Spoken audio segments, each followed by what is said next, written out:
Welcome to Shorty Supercoach and welcome to my latest video. I'm going to get stuck into some of my best selections over the journey. I've had a two-part series on my worst ones, so if you haven't checked those out, feel free to give them a look. They'll probably upload a week or so ago, and I thought, well, I might just pump my tyres up a little bit and dance down memory lane and take a bit of a look at some of my better selections. And I'm filming this at 1 a.m. on Saturday or Sunday morning if you're one of those technical people. But it's uncharted waters for old Shorty to have a blood alcohol limit of 0.0 at this stage on a Saturday. Very unusual. But we did go out last night. If you're a Geelong operator, you'll know this one. Went to Lammy's, frequent that.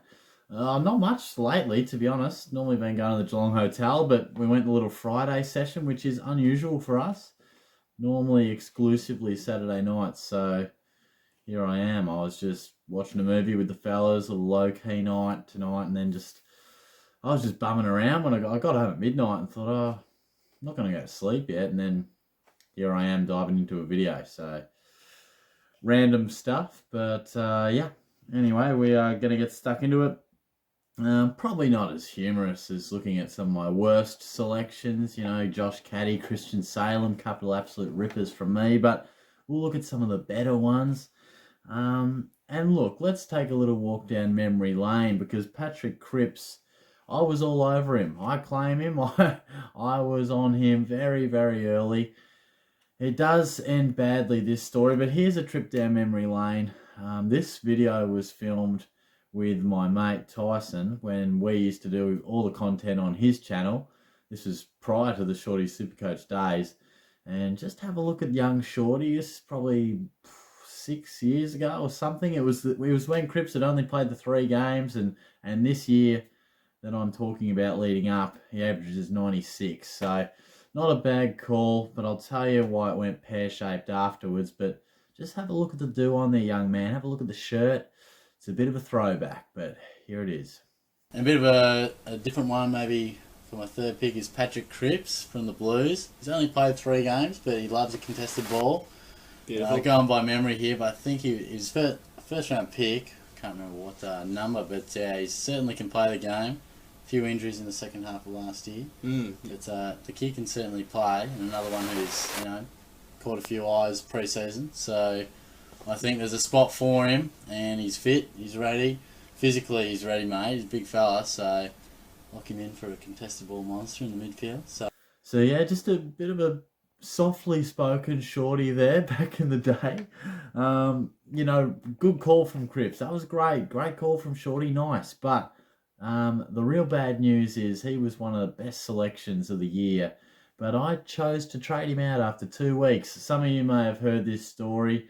If my memory serves me correct, he scored okay against Richmond in round 1, but had a bit of back tightness, may have even missed round 2.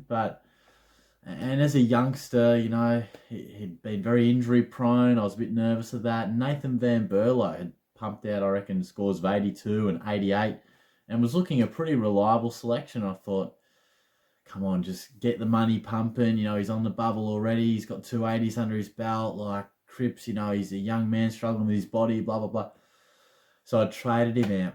I pumped him up all pre-season, and then I traded him out for Nathan Van Berlo, who proceeded to go absolutely shithouse. And Cripps, I remember that day. I remember in New Zealand when he just destroyed the Saints. I reckon he scored 170 or something like that. And that just was a dagger in my heart. That's up there with as pissed off with Supercoach as I've ever been. It was like the guy I'd pumped up all year just shitting all over my dinner table. I was like, oh my God. And all these other Muppets who, all my mates that I told how good he was, they're like, oh, Shorty, how good's Cripps going? And I'm just like, Anyway, Nathan Van Berlo, I'm pretty sure he went trash, and I'm pretty confident he got an injury himself. So that's probably my worst trade of all time. But let's hone back to the positives. 2 really good breakout players was Dangerfield. I had him when he exploded. He went from 80.3 to 118.9 in 2012. And Sidebottom also. 83.5 to 106.2. And Sidebottom, I'm pretty confident was available as a forward at the time. So Dangerfield was a pretty obvious one, but Sidebottom wasn't as so. And I was really pleased with that selection. A couple of really big breakouts there. Andy Bradshaw last year is probably worth a mention. Went from 70.5 to 101.3. But he's really interesting because the thing with breakout contenders, what makes it so difficult is not only do you need the bastard to break out, but you need him to basically do it in the first 5 or 6 weeks. You know, Brayshaw on paper, 70.5 to 101.3, fantastic breakout, but there would have been a lot of people who traded him out before he even got to those levels because he started with 66, 82, or 66, 88, 82, and 78, and then proceeded to go 6 tons in a row, including a 150 and a 144. I bet you there were people out there who traded him out after 3 or 4 weeks, and I had my finger on the button as well. I reckon he was only in the side because there are other things I needed to attend to, and in the end it served me really well. So he was really good, and it just shows you, you know, breakout contenders. It's interesting because I'm sure we've all had a player that we were confident would break out, and then they don't start the season as well as you would thought, and then you get a bit nervous, you lose faith, you trade them out, then they come good, and that hurts. And Jake Lloyd as well is one of my best selections of all time. 2018, 87.3, he went and turned that into 112 in 2018, and he was historically, prior to his super premium days, he was known for just being a good, solid performer, but probably didn't have the ceiling, you know, consistent, but just a guy who averages high 80s, maybe early 90s if he's lucky, but he exploded that year. But similar to Brayshaw, there would have been a few that didn't experience that, and because the first 7 rounds, he was only averaging 89. And then he went 130 and 173, and I think a lot of you might remember, I think it was a game against Hawthorn on a Friday night where he really announced himself, dominated, tore it up, finally broke through and showed us what sort of a ceiling he could have. And ever since then, he's been a Supercoach superstar. So that was a great selection there. Tim Kelly in 2019 went from 93.2 to 103.5. He was available as a forward. That was a really good selection. Tommy Mitchell as well in 2017. I remember he was fairly popular, but not everyone was on board. He went from 104 and took that to 118.9 in what was a stellar season. And, you know, a guy that turned himself from like an okay scorer, good, solid, is he a genuine premium? Dunno. Went to the Hawks, bang, superstar. Jack Mccrae was available as a forward back in the day. 2017, he ended up averaging 106.9, which was up from his 94.1. And Mccrae wasn't always, you know, the locked-in superstar that he is today, and he's taken his game far beyond that 106 ever since. But at the time, the knock on him was his ball use.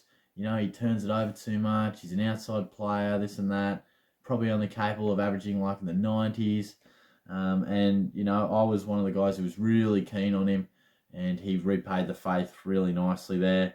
And the last one I've got is Lockie Neal in 2019. And this one's, you know, he averaged 111.9 the year prior, but he turned that into 121.3. So that's just, it's a pretty big increase at that stage. And at the time, again, Neal wasn't really a premium that we selected. You know, he had a bit of a change of club, and there wasn't everyone on board, but he turned himself into one of the best scorers of the game, and he continues to be that at the moment. So there's some of my better selections. You know, there's a few guys turning themselves into premiums, a few guys really breaking out, having massive turnouts into premium status, and of course we got Cripps where, you know, sort of exploded onto the scene from sort of a rookie price, and then I was the genius that traded him out. But I'm going to wrap it up there. We've got a few bits and pieces rolling this week. I'm not sure when I'll put this video out, maybe Tuesday or something like that, but I'm really damn keen to have reviewed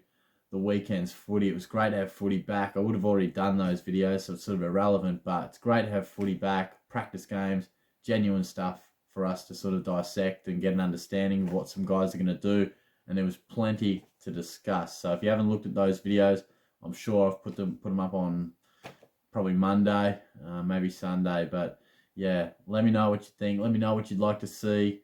We've got plenty coming up, and we're really getting close now to round 1. So I should probably go to bed because it's getting late.